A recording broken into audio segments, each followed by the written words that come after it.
Boldwood presents The Match Factory Girls, written by Kay Brellend and read by Annie Aldington.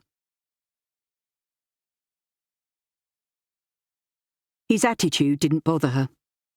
She knew from past experience that West End men despised East End women. Still, they came to Whitechapel for the girls who listened for their carriages, then emerged from the shadows into gaslight, like moths drawn to flame. Chapter 1.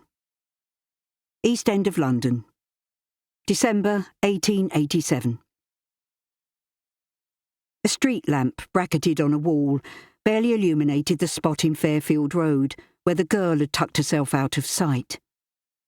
Twilight had long since been overtaken by a moonless night, yet still she waited. The blanketing gloom complicated the task of furtively studying passing females to find the right face. Her instinct was to bolt, but Amelia Spencer had little choice other than to turn to her big sister for help. Shoving her frozen fingers deeper into her pockets, she was tempted to stamp her feet to warm them. Making a noise wasn't wise, though. A lone female loitering in an alley would be assumed to be up to no good. Parents with a brood of children were to be found penned into a single room in Bow. Some properties were doss houses, where fourpence hired a wooden bunk for the night. Amelia had been informed of this by Sadie, who had briefly set up home in a slum with her villainous husband. A scurrying sound made Amelia jump and twitch her skirts away from scavenging rodents, a timely reminder that human vermin were also about.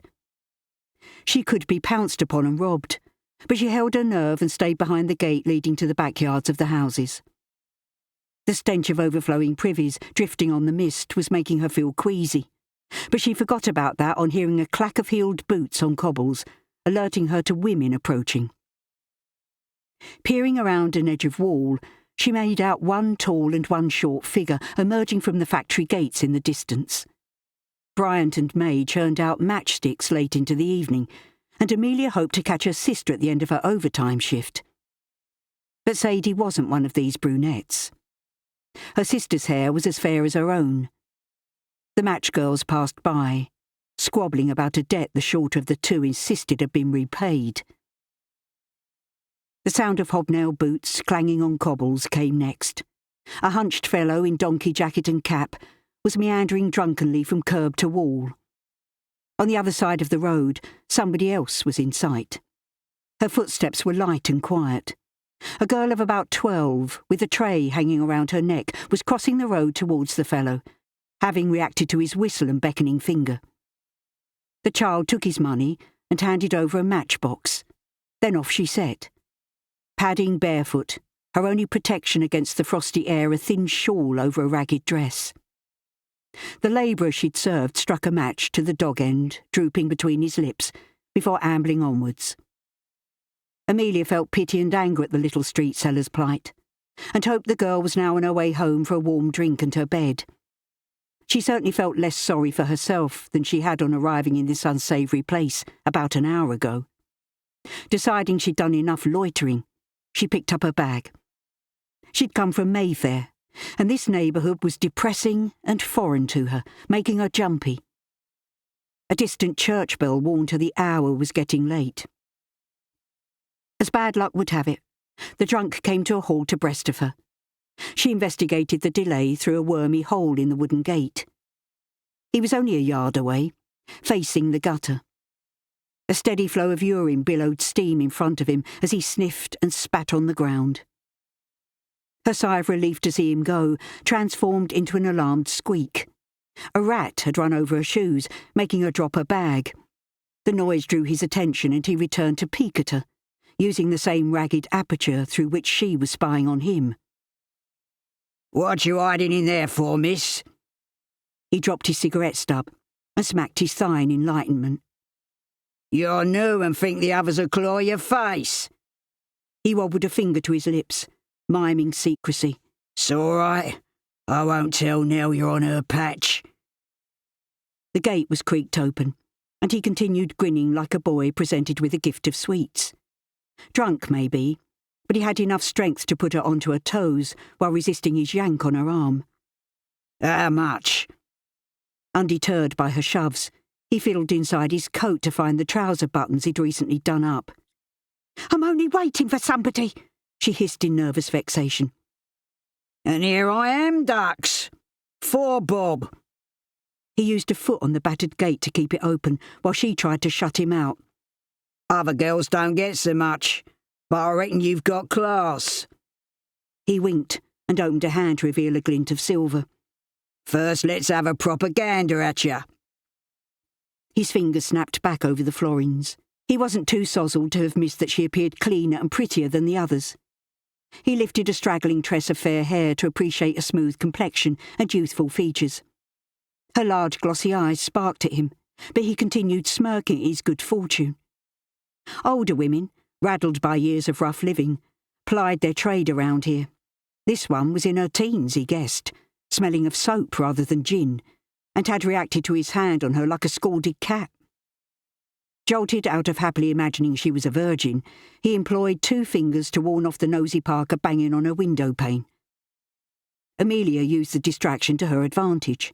She pushed the gate, sending her admirer reeling backwards.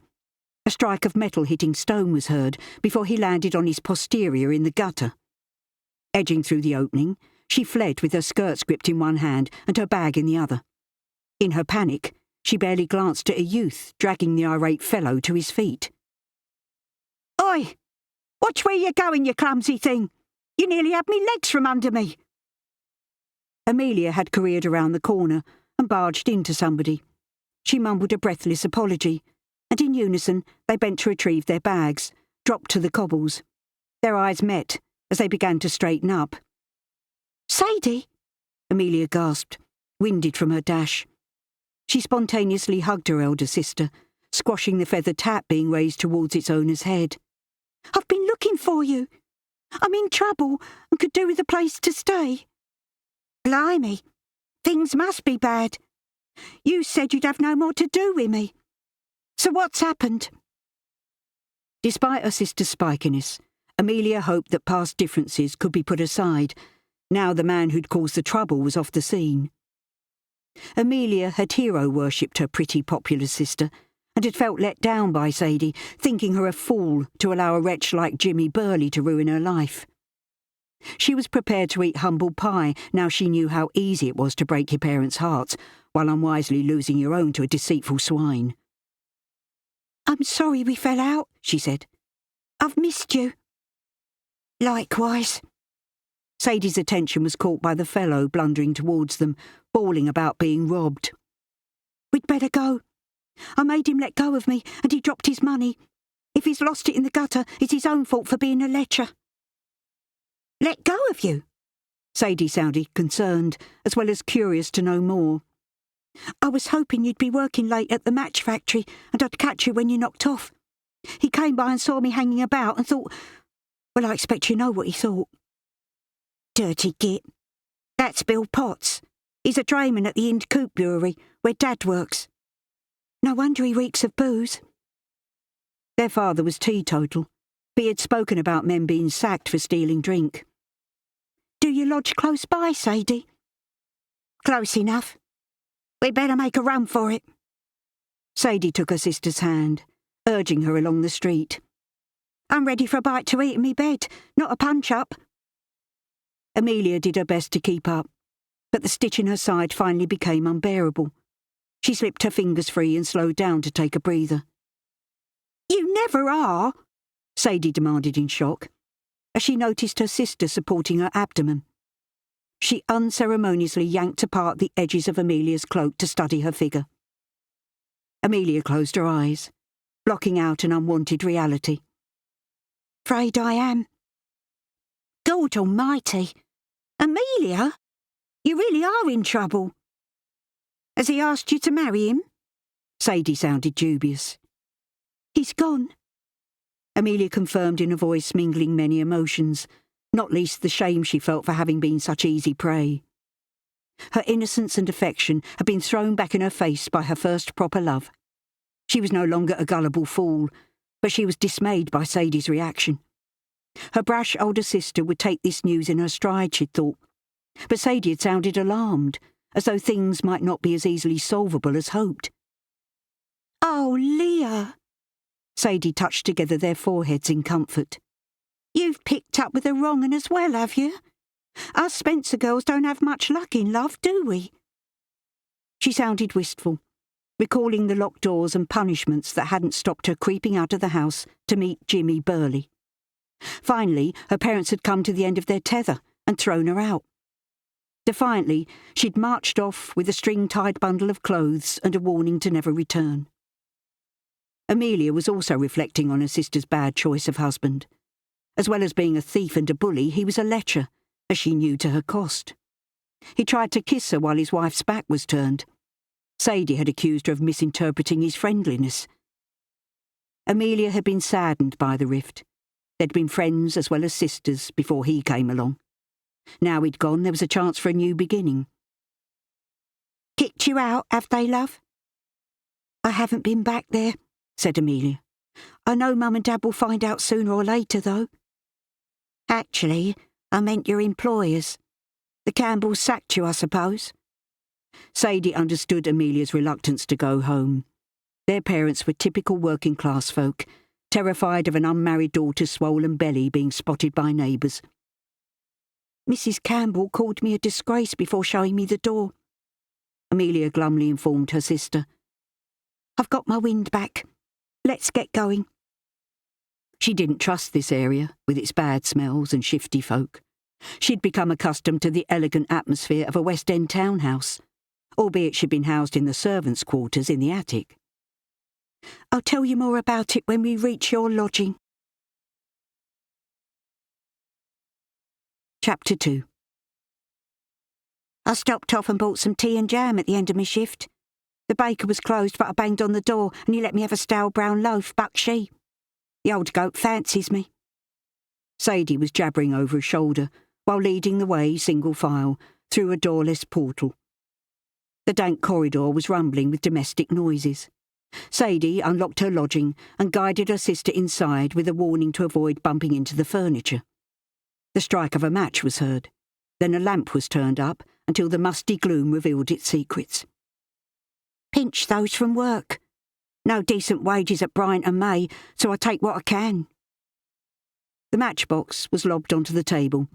Then Sadie produced from her bag a pot of jam and a twist of paper containing tea leaves. "Take the weight off your feet, then." A rickety chair was dragged out from under the table. "I'll boil the kettle if I can stir this blighter into life." She began loading torn newspaper and kindling onto the fire, employing the bellows until flames licked around the sticks. "Ain't a palace, is it?" She had noticed her sister glancing around the poky room. "Roof over me head, though. That's the main thing." She took off her hat and coat, pegging them up behind the door. "At least you've somewhere to cook." Actually, Amelia was rather impressed. The room was only a few yards square, but contained a hob grate set into the deep chimney breast. The black iron plate held a copper kettle and a long-handled pot. The table and pair of chairs looked serviceable.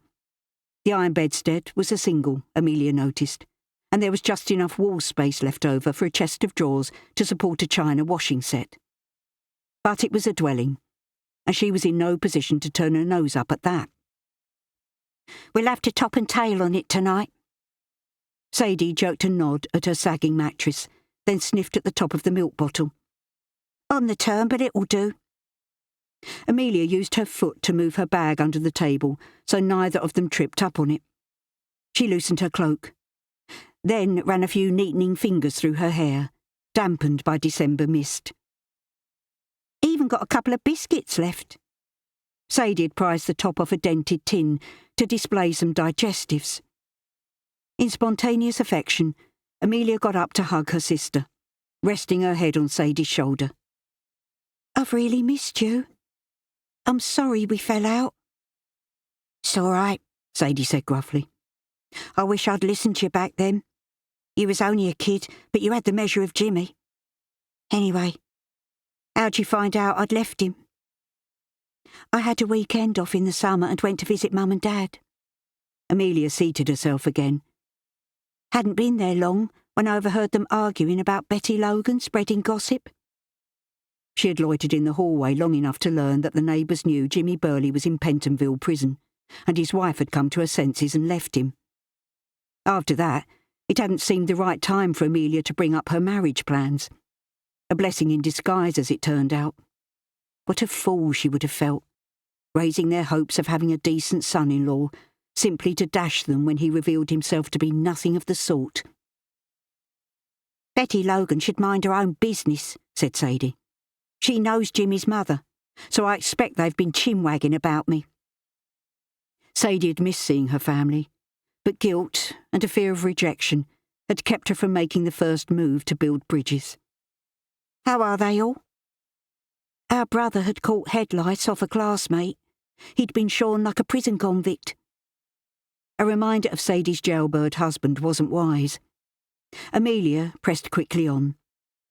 "Becky was angry in case she got nits and had to have all her hair cut off." Their youngest sister was a moody adolescent. Amelia could remember being impatient to leave childhood behind for a first job. Being a grown-up wasn't all it was cracked up to be, though. And being 13 and able to start again was what she, and she suspected Sadie, would like to do. Their brother Thomas was 9 years old, and the apple of his doting mother's eye, nits or no nits. "How do you afford this place on your own, Sadie?" Keeping even this modest place was quite an achievement for a Bryant May match girl. "I got made up to supervisor. I can pay the rent by penny pinching." Sadie changed the subject. "Thing is, Leah, I don't know how this is going to work out now you can't get a job because of that." She tipped a nod at her sister's belly. "You can stay a day or two, but I can't afford to feed both of us after that." Amelia found her purse, undid the string, and emptied out a collection of coins onto the battered pine table.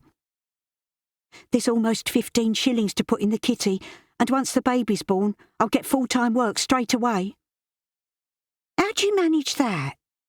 An impressed and envious Sadie gawped at the assortment of copper and silver. "Saved it. I've been putting a bit by since I left school to better myself. Thought I'd rent a little shop and sell haberdashery, lace and cottons and so on." She finished on a self-mocking grimace. The idea of being her own boss had been forgotten when her dream of being a wife and mother took over. "Would you be able to get me a job at Bryant May? I can hide the bump for a while. I got rumbled when a colleague caught me." She shrugged. "I'd been undressing in the dark after I realised why I'd missed a couple of monthlies. A few days ago I spilled silver polish down my front and was changing my skirt when Lorna Smith barged in on me in my underclothes." She sighed. "I knew then I'd have to put in me notice, but I hoped to hang it out until after Christmas." "You've kept yourself trim." Sadie gave her sister's figure a thorough inspection. "You fooled me at first. This Lorna blabbed, did she?" She promised to keep quiet. Amelia put her elbows on the table and rested her chin on her hands. Her sweetheart's a groom in the stable. She told him to keep his trousers buttoned in future because she didn't want to end up like me.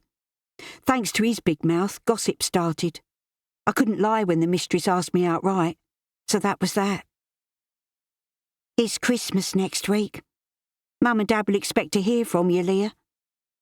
I wrote and told them I couldn't get time off, as the Campbells are holding a big party, and that is the truth. Amelia gave her sister's hands an encouraging squeeze. "We'll be all right after the baby's born. About Easter time, I think it'll be. Once I'm back on my feet, a neighbour might mind the baby if I pay her out of those savings." "You're not planning to keep it, are you?"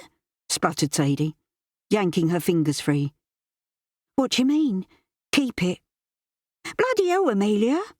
Sadie gestured her exasperation. "I thought you'd leave it at the Foundling Hospital." She crossed her arms. "What about the father? Has he scarpered?" "Oh, he's hiding under a stone somewhere." Amelia defiantly met her sister's eyes. "I'd never give up my baby." The idea of it made anger burn in her chest. "I can pay my way until spring. Afterwards, we could do different factory shifts to take turns minding the baby." "No, we couldn't," Sadie interrupted. "I've got plans to better myself too, you know. I can't do that with your kid round me ankles, tying me down." She paused. "Jimmy's got 6 months in jail for a fray, and I've had a chance to move on. I want to quit Bryant May before I get ill like some of my colleagues." She unconsciously rubbed her face. Dreadful mess some of them look with their phossy chops. "What?" Amelia frowned. "Phossy jaw," Sadie explained, jerking her chin for emphasis. "It's horrible. The white phosphorus that gives a match its flame can get into you and rot your teeth and bones." Sadie tested her teeth with a probing finger. "If you hang around these streets long enough, you might see some wonky faces. Maura glows in the dark as well, poor old soul." "What? Don't be daft." Amelia's amusement faded beneath Sadie's sharp frown. "I wasn't larking, Amelia." She shook her head. "The stuff on the matchsticks gets breathed in and it sticks to your hands. We eat our dinner sitting at the workbenches, and that doesn't help." She shuddered. "So if you don't want rotten gums and a fizzog shining like a lantern, stay away from Bryant and May." Amelia smoothed her hands over her sister's face. "You look fine, love," she said, although Sadie's talk of this phossy jaw had alarmed her. "You're still as pretty as ever." "I only started at Bryant and May when I came to Bow with Jimmy. Some of the old-timers have worked there for decades. I work hard, but that doesn't mean I'm happy with the way things are." Sadie poured the boiling water into the teapot. "The governors know people are getting sick, but haven't improved conditions. I'm not waiting for changes to come about. I'm off before Jimmy's released and comes looking for me. He'll soon find out I've moved lodging." She tipped what remained in the kettle into a tin bowl. "I wash me hands a lot to clean off the factory muck. Some of the older women with kids' mouths to feed can't afford luxuries like soap." Sadie washed and dried her hands, then started cutting the brown loaf. Amelia had accepted that matchmaking would be badly paid drudgery, but hadn't dreamt, from her ivory tower in Mayfair, it could be hazardous. "Buy some soap and put the rest in the kitty." She pushed her jumble of silver and copper towards her sister. Sadie dredged the cash from the table into her palm, then let it clatter into an old tobacco tin taken from the table drawer. Having put their suppers on the table, she took the seat opposite. "We'll muddle through, won't we?" Amelia was hungry and immediately started eating. Her sister avoided meeting her eye or answering her. Amelia pushed away her empty plate with a sense of dejection. "What's wrong, Sadie?" "Look, you're my sister, and I'll do what I can.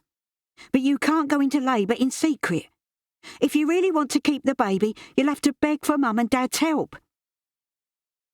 Amelia knew her sister wasn't being unkind, but practical, in bringing to light that it would be dangerous to give birth in a place like this. Her savings wouldn't buy everything needed, and a midwife's help. "Back up! Once the shock wears off, they might like having a first grandchild." "You were kicked out and weren't even expecting," Amelia dolefully pointed out. "Your mum's blue-eyed girl," said Sadie, a trifle sourly. "When you got that job in Mayfair, she hoped you'd meet a toff and marry him." She rolled her eyes at her sister's belly. "Mr. Campbell did that to you, I suppose?" "Wasn't him. The master seemed a nice fella. Not that I ever saw much of him." Amelia dropped her chin. "It's my own stupid fault I'm in this mess. I fell in love and believed what he said about us having a future together. Swine." "Was he one of the servants?" "Not really. He gave piano lessons to the children." Amelia would sooner discover her sister's plans than talk about this. "Will you divorce Jimmy?" "Don't know what I'm going to do." Sadie fiddled with her teaspoon. "I thought you said you had plans." "I have, but—" "Spit it out then. I can see something's up." "I've not told you everything yet," Sadie said. "I've met somebody. He knows about Jimmy and he's been good to me. He's looking for a room for us in North London so we can be together. First, he needs to sort some things out." "What sort of things?" Amelia asked, sensing there was more to this. "Have you fallen in love again already? What's he like?" "You might see for yourself that he's nice enough. I'm expecting him to call this evening." Nice enough didn't sound as though Sadie was embroiled in a passionate love affair, were Amelia's thoughts, a second before she jumped out of her skin. Right on cue, a man bellowed her sister's name. Then came a loud hammering at the door. If this was him, he didn't sound nice at all. "Jimmy!" Sadie clumsily shot to her feet, rattling the crockery on the table. "Oh no! He's supposed to be locked up for weeks yet." Chapter 3. Not got a welcome home kiss for the old man, then? Jimmy Burley flung off his donkey jacket and left the grimy garment where it landed on the floor. Anybody'd think you weren't pleased to see me, Gil. Sadie hadn't let him in. He'd not waited more than a few seconds before giving the door 2 hefty kicks, bursting open the lock and almost separating wood from hinges. "What the bloody hell are you doing here?" Sadie confronted him, arms crossed. "How'd you find out where I lived?" A factory colleague might have told him her new address. More worrying was the possibility he'd been spying on her. The 2 empty cups on the table drew his suspicious eyes, making him wonder if she'd recently been with her fancy man. "You got 6 months hard labour, not 5. Sadie stabbed a finger at his bristly chin. "Cops will be after you if you've absconded." She hoped it was true, and that they'd hurry up about it. No need to get in a tiz, dear, he purred. Was let out early for good behaviour. Don't worry, we won't be interrupted. His voice had a lustful pitch, and he tickled his wife's cheek before slipping his finger to girdle her throat. She knew it wasn't a tender caress. She'd had his rough hands on her like this before. After they'd tightened, she had to wind a scarf around her neck right up to her chin to cover the bruises. "Clear off, Jimmy," she shoved him. "I told you before you got sent down that we're over." You're my wife, and that ain't a very nice thing for a man to hear when he's just been let out of prison. I've been dreaming of you keeping me warm at night. Why didn't you come and visit me? He nuzzled her cheek, then ground his lips onto hers until she jerked her face aside. I reckon you've been missing me, haven't you, Sadie? With no man about the place. He was watching for a sign of guilt, and got it. That's what I thought, he growled, and started unbuttoning his shirt one-handed, imprisoning her squirming forearm with the other. After we've finished on that bed, you can make me something to eat. My belly needs satisfying and all. He withdrew a half bottle of rum from a pocket. Even thought to bring her something to drink. The moment the door began shuddering beneath the onslaught of his boots, Amelia had concealed herself in the recess at the side of the chimney breast. Wrapped in her brown cloak with the hood drawn up, she was hard to spot crouching down in the shadows. She'd believed her sister must be confident of getting rid of Jimmy. But Sadie was already cowed.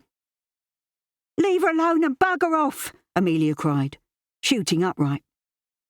Jimmy gave a rather comical startled shout on hearing a command ring out close behind.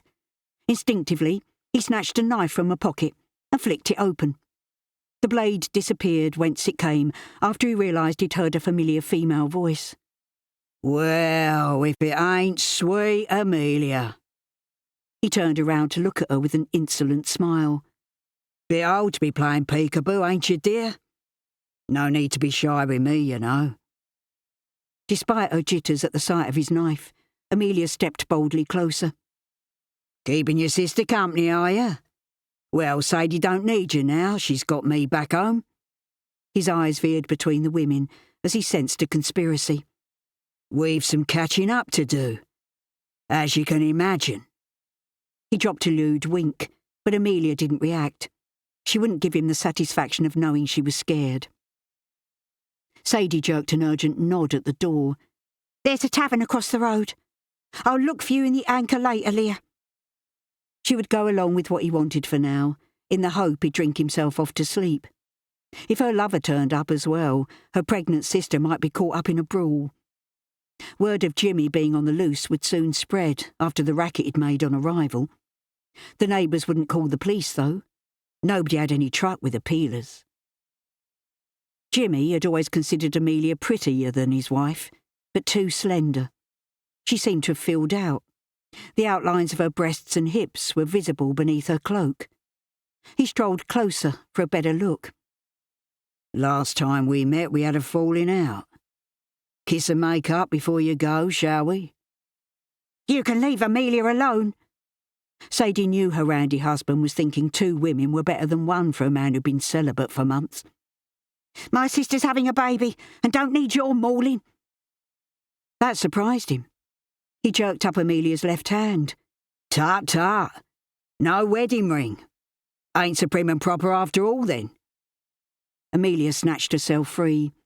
I'm not leaving my sister alone with you. She's finished with you, so you should clear off. Deliberately, he pulled a chair towards him and sat down. Well, this is nice and cosy. The 3 of us together. He unstoppered the rum with his teeth, spat the cork and took a swig. We all squashing into that bed tonight? He smacked his lips while giving Amelia another lewd stare. I don't mind if you don't, love. I said leave her alone. Sadie tried to drag him to his feet. Without bothering to rise, he sent her stumbling to her knees. This is my home now. If you want to piss off with your sister, go right ahead.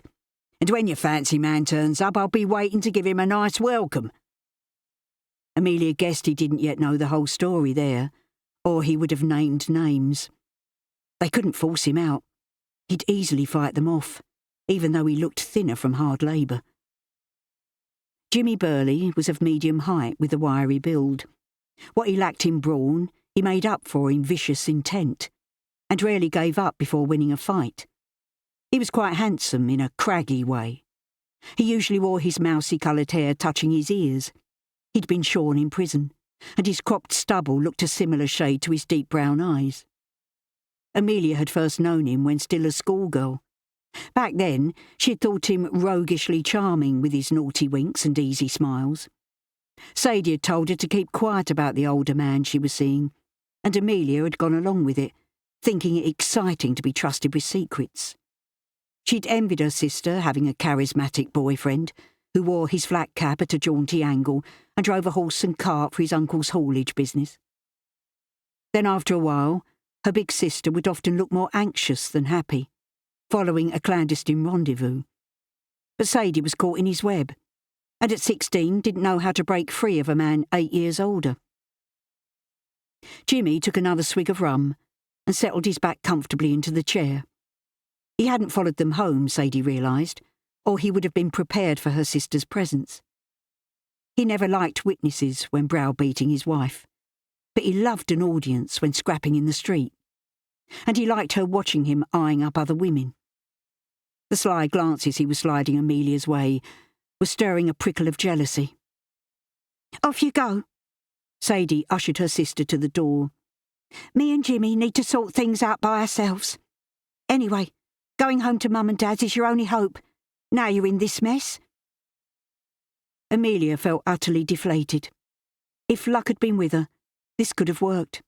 But wishing Jimmy was still in prison was pointless. It's too far to walk, she said, accepting defeat. I need my money back so I can pay for a cab. Burley was on his feet before his sister-in-law had finished talking. He'd intercepted the look Sadie had darted to the tin she'd put on the shelf earlier. Before his wife reached for it, he elbowed her aside. Well, what have we here? The tin got a shake, making the coins jingle before he whipped off the lid. Now where'd you get that lot from, sweet Amelia? I saved it. Amelia lunged for the tin, but his hand described a swift arc, taking it above his head. Buy yourself a glass of porter while you wait in the pub. Once me and Sadie's had words, you'll get anything else due. He put a shilling onto the table. That's not enough. It's all mine. I don't know it's all yourn, he said, all wide-eyed innocence. Could be my wife's, been giving you board and lodging here in my house for a month. Could be you owe me everything in the tin, and more besides. Amelia's just arrived, Sadie bellowed. Give her money back to her. I'll get the law on you, Amelia cried in panic. Every penny she had was in his hand. You're a blasted crook and a bully, and it's not right the way you treat Sadie. Husbands and wives have tiffs, just the way it is. He lowered his face to whisper into Amelia's ear. While I was in chokey, I heard a woman got strangled only last week." He patted her shoulder. "So don't go hanging around out there, eh? Whitechapel's a nasty place. Head back to Hackney and your stuck-up folks." Jimmy wedged a foot against the door, which was sagging on loose hinges. With the money tin in one hand, he propelled Amelia outside with the other. "Me and the missus need privacy." He gave her an aggravating wink. "Cab fare." He flicked a coin into the air before closing the door in her face. "Leah, wait in the pub!"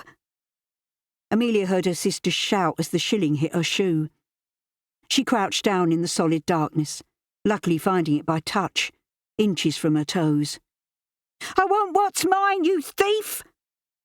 She rattled the handle, but the door wouldn't budge. "I'll fetch a copper!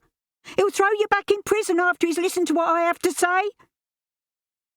She put an ear against the panel and thought she detected his snigger. She couldn't prove that cash was hers and couldn't deny handing it over willingly to be put into the kitty. And he knew it. "What's all the racket about?" A neighbour had opened her door and stepped out into a puddle of light thrown from a candle held aloft. "Nothing. Sorry to disturb you." Amelia continued trudging towards the exit. The woman wasn't satisfied with that. As the girl drew level, she fastened a bony hand on her arm. "And who might you be?" "Ah, now I can see a likeness." She was playing the candlelight on Amelia's face, making her squint and turn aside from the glare. "Sister, I reckon you are. Younger than her." She tipped a nod at Sadie's door. "That's right. Sorry about the noise." Amelia removed the plucking fingers from her sleeve and swiftly carried on towards the street and fresher air. Staying to do battle with Jimmy would only make things worse. Sadie had tried to protect her, telling her to leave before a rumpus started. What had happened next was her own fault. She'd foolishly alerted Jimmy to the money in the tin. "Burley's out of Pentonville sooner than expected then, is he?" Amelia didn't respond, but the crone seemed unwilling to give up on a gossip. "Your sister wants to watch herself now. If the other fella comes back sniffing around, there'll be murders. It'll be a noose for Jimmy next time." Chapter 4. Out on the frosty cobbles, Amelia felt chilled by more than the bitter night. Jimmy's warning of a strangler on the loose, and the old woman going on about a noose, seemed ominous. She glanced to left and right, unsure which way to take. This wasn't her London. She'd been brought up in a better neighbourhood, between Dalston and Hackney. The mist had lifted, and from one end of the narrow road to the other, frozen surfaces sparkled beneath limey gaslight. Up above, between the rooftops and lines of limp washing criss-crossing from house to house, was a strip of twinkling sky. But the likelihood of snow hadn't kept everybody indoors. People were congregating at the bottom end of the street, shouting rather than singing, and punching the air with fists enclosing tankards. Sadie had mentioned the Anchor Tavern. Amelia now knew its location, but wasn't in the mood to brave entering a rowdy house. Neither would she squander her precious shilling on drink. Even if her bullied sister managed to escape Jimmy to come to the pub, what help could she give? Sadie needed help herself. Amelia wanted to intervene, but fighting her own corner had proved too much. She'd have to recover her money and bag another time, and she hoped Burley wouldn't be about when she did. Turning her back on the revellers, Amelia hastened in what she hoped was the direction of the high road.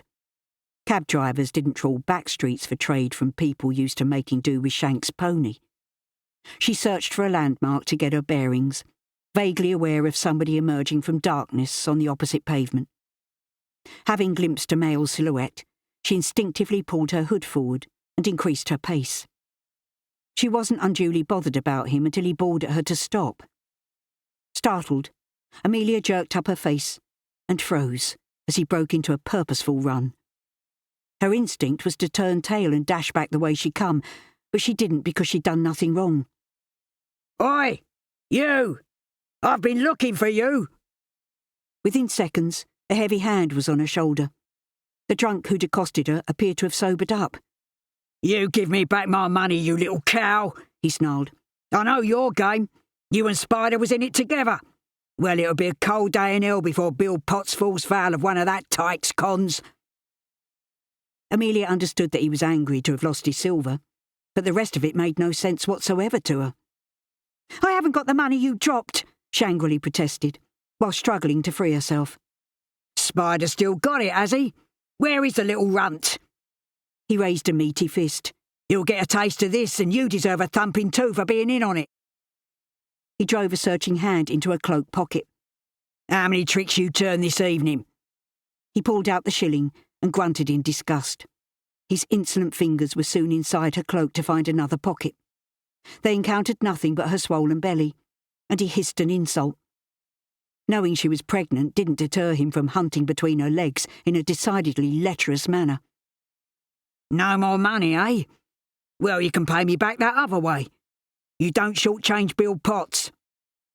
Get off me! Amelia kicked his shins, shaking her head to and fro to avoid his beer-breathed mouth slobbering on her. Her innocent baby was just inches from his mauling hands. She scratched his face and aimed a punch at his chest in an attempt to dislodge him. In response, he swore at her and renewed his efforts to push her against the wall and jank up her skirts. Abruptly, he was gone, and when she opened her eyes, she saw he'd been flung back so forcefully that he was in a position she'd seen him in before, sitting on his backside in the gutter. The doxy robbed me, Potts whined to a younger man, standing with his arms crossed. She's in it with Spider. Turned a trick on me. I ain't going till I've got back me 2 florins, or I'll have me money's worth that other way. 4 bob, eh? The stranger's voice held a note of amusement. You was smitten then, Bill, eh? He glanced at Amelia in a way that made her control her panting and brush down her clothes. But he'd done her a huge favour, and she was grateful.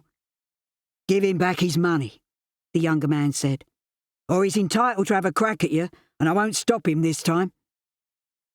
Amelia had been about to thank him for what he'd done, but not now.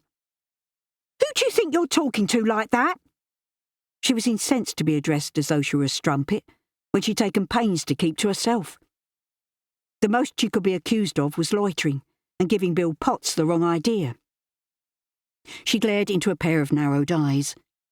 I've been visiting a relative and was heading home when he attacked me. He must still be drunk to be talking rot about spiders. She rubbed at her arm as though she felt something crawling upon her. It was that small gesture, rather than her protests of innocence, that persuaded Nicholas Dupree she was telling the truth. She didn't seem to have a clue who Spider was, and she would know if she worked the streets round here. Then again, she could be new to the game, because most of the working girls were known to him, and he'd never seen her before. He would have remembered her if he had. She had a crisp tone better suited to the west side of town, yet there was something familiar about her.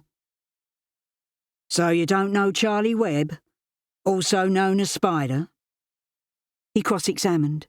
No, I do not, Amelia snapped, pulling up her hood with unsteady fingers. Potts's assault had rattled her. He's a lad who likes easy pickings, and has a knack of knowing where they're to be had. Nicholas watched her indignation falter. He guessed she'd remembered something after all. There was a boy. I didn't take much notice of him. He helped Mr. Potts to his feet when he took a tumble. Amelia turned to Bill, still slumped on the cobbles. You should be grateful, not go accusing the boy of things. He wasn't helping me, scoffed Bill. He was helping himself. He lured me in and tripped me over and he swiped me cash. Oldest trick in the book, that is. In it together they was. A finger wag emphasised his point to their referee. Amelia had had enough of justifying her behaviour when she'd no case to plead. I'm going home, and you'd better leave me alone or I'll have the coppers on you. She jutted her chin at Potts. Bleeding cheek of it. Bill scrambled to his feet in a paddy. I'll have 'em on you right back. Soliciting you was, you dishonest little tart. Enough. The younger man got between them as Bill lunged for Amelia. She knew the stranger's mind was working behind his slightly wearisome expression. So was her mind working.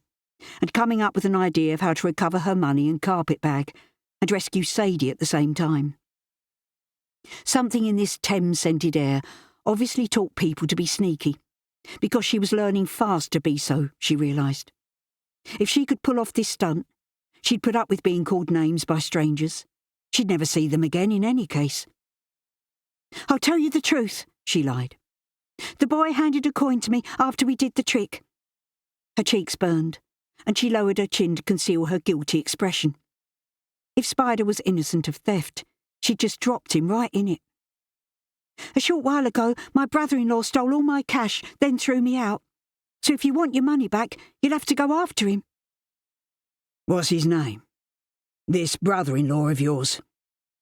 Nicholas had corralled Amelia away from Bill, geeing himself up for a fight. "Jimmy Burley. He's in there." Amelia pointed to the house. Bill Potts had been eavesdropping while rolling up his sleeves in preparation to do battle. He left his cuffs dangling and plunged his fists on his hips. "Burley?" He spat a tusk of disbelief. "He's doing porridge. You're lying again." "I am not," declared an irate Amelia. "He's been let out early." "She's telling the truth. He's out all right." Nicholas had heard gossip in the pub about sightings of Burley. He'd been on his way to warn Sadie, but it seemed he was too late. Amelia instinctively inched closer to the fellow, who seemed impartial and disinclined to wallop her. She slid surreptitious glances at him. He dressed like the bargee she'd seen on the Regent's Canal, dark reefer jacket and peaked leather cap. She guessed he was about Jimmy's age, although he was taller and broader. His hair was much darker, quite black, she imagined, like his glittering eyes, though it was difficult to identify colours in dim light. He'd sensed her interest, and quickly she looked elsewhere. "You're Sadie's sister." He tilted up her chin with a finger, the puzzle solved of why she seemed familiar. Amelia moved out of his reach, having also put two and two together. She reckoned she knew who he was, and seconds later had her suspicions confirmed. "I was just on my way to see your sister." "Be prepared for an unpleasant welcome, then," Amelia retorted, pulling up her hood. "Jimmy's expecting you." Her warning flowed over her shoulder as she set off to find a safe spot to wait for the drama to play out. "You can sort this out with Burley in the morning," Nicholas told Potts. "Clear off home to your wife and kids. Nobody wants a rumpus and the coppers sniffing around." He had an axe to grind with Sadie in private. Jimmy unexpectedly turning up had complicated things. "He's married!" Amelia sounded disgusted that her husband and father had tried to force himself on her. As far as Nicholas Dupree was concerned, no further proof was required that she was innocent of all charges, apart from having lied about being in cahoots with Spider. His ironic grunt of laughter made her blush and elevate her chin. Potts decided to ignore the younger man's warning, as 4 Bob was involved. "That kid you're carrying will be better off in the workhouse than reared by such as you." He spat into the gutter, then marched down the road, arms swinging belligerently. "You're not fit to be a father, you dirty old man!" Amelia flung back, though her eyes were burning with unshed tears. "You're married with a nipper on the way." Nicholas noticed her hand slipping protectively to her belly. Perhaps she'd be at home in Whitechapel after all, and he was a worse judge of character than he'd thought. Amelia was aware of receiving a thorough inspection, and avoided answering him. "Aren't you going with him? He'll start a fight." "Me? Why would I go?" "Why wouldn't you? You must go and help her." Amelia shoved at his bicep to stir him into action. Potts wouldn't care if Sadie got hurt in the crossfire. "Jimmy threatened Sadie because of you. Her boyfriend should stand up for her." "Maybe, but he's not here. I am." He gave her a half-amused smile. "You're confusing me with somebody else. Your sister should stay away from the damn fool, or she'll soon wish she had." He looked Amelia up and down, as though assessing the differences in the two women. "She's bad news, your sister. And in that respect, her and Burley deserve one another. Amelia didn't care about his opinions, but she did care that her sister had no protection from a bruiser. Burley would first save his own hide, and the windfall money that dropped into his lap. Now he knew his wife was on the verge of leaving him. When he finds out you're lying, he'll be back. Why do you think I'm lying? You're not in league with Spider. You don't even know him, do you? I'm not lying. Not about all of it, anyway. She avoided his mocking eyes. Jimmy has stolen my money. 15 shillings. Well, 14, as Bill Potts took 1 shilling, and I want that back too. That's a lot of cash to be carrying around. Do you work at the match factory? No. I'm in service. Not anymore, you're not, she miserably reminded herself, and started to walk away again. You had a run-in with Potts earlier, though? It's not what you think. She swung around to face him. I was hanging about by Bryant May, looking for Sadie. He was drunk and got the wrong idea. I pushed him off and he tripped over his own feet. She gestured in frustration. I should never have come to the East End. I've just made things worse all round. She didn't want his pity, but was curious to know his name. She didn't ask in case he thought she'd an interest in getting to know him. Sadie will return my cash and I'll take a cab home. If you knew where home was, you wouldn't have ended up here in the first place, she grimly reminded herself. 4 shillings was a lot to give up on. She wouldn't challenge Potts over what he believed was rightfully his. Having said she'd set out to cheat him, it was too late to go back on it. If her plan worked, she should consider the lost money well spent for her sister's freedom from Jimmy. Come and wait in the warm. Sadie will guess you've gone to the pub. Thank you, but I want to quickly get going. Where are you going? Hackney. Will your husband be wondering where you are, Mrs. That's no concern of yours. He was fishing, but she'd not reveal anything personal. I reckon you owe me something for protecting your virtue. There wasn't time to return him some sarcasm. A sudden commotion had been expected. Nevertheless, it startled Amelia when it came. 2 men had tumbled out of a doorway onto the cobbles. Sadie had dashed out and was thumping Potts on the back to make him let go of Jimmy's throat.